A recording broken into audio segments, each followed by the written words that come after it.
Sanipersa na si Rigor at David laban kay Ramon, ngunit hindi inaasahan ng dalawa na darating din itong si Tanggol para iligtas itong si Ramon.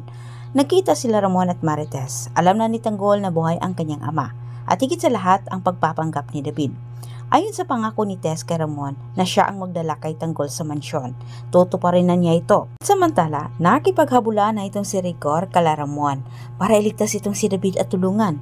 Kahit wala siyang laban kay Ramon, matapang pa rin niya itong ginawa at nakipagsabayan siya sa mga tauhan ni Ramon. Hindi naman tinitigilan ni Ramon itong si David hanggang hindi niya ito nakuha.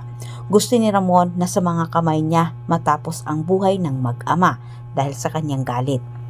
At samantala, sa gitna ng bakbakan sa pagitan ni Ramon, David at Rigor, tumawag naman itong si Marites kay Ramon para ipaalam na sasama na umano si Tanggol sa kanya papunta sa mansyon at gustong harapin ang kanyang ama.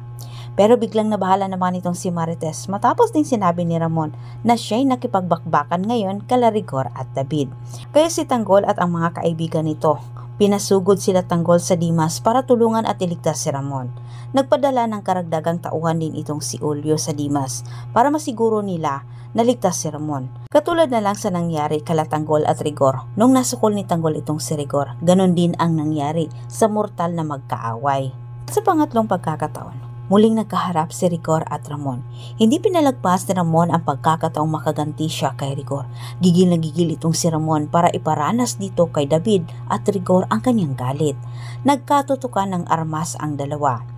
Hindi pa nga gumaling ang sugat ni Rigor, natamo ito sa mga kamay ni Tanggol, tilang ito'y madadagdagan naman ni Ramon.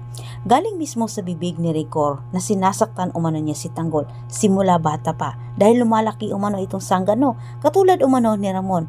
Bagay naman na nagliliyab ang galit ni Ramon ngayon kay Rigor. Sinabi ni Ramon na hindi umano siya papayag, na hindi umano niya matuldukan ang buhay ni Rigor bilang kabayaran umano sa ginawa nito sa kanilang dalawa ni Tanggol. Maya-maya lang bigla namang sumulpot itong si Tanggol kasama ang mga kaibigan at si David ay nakipagsabayan din kay Tanggol. Handa siyang tapusin ang buhay ni Tanggol.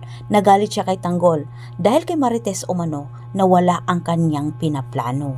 Ngunit ang totoong dahilan ni David kaya siya nagalit ni Tanggol dahil hindi niya nakuha ang mga pagmamay-ari nito. Maraming salamat sa panunood. Huwag niyong kalimutang mag-subscribe dito sa aking channel para sa ating maraming karagdagang update.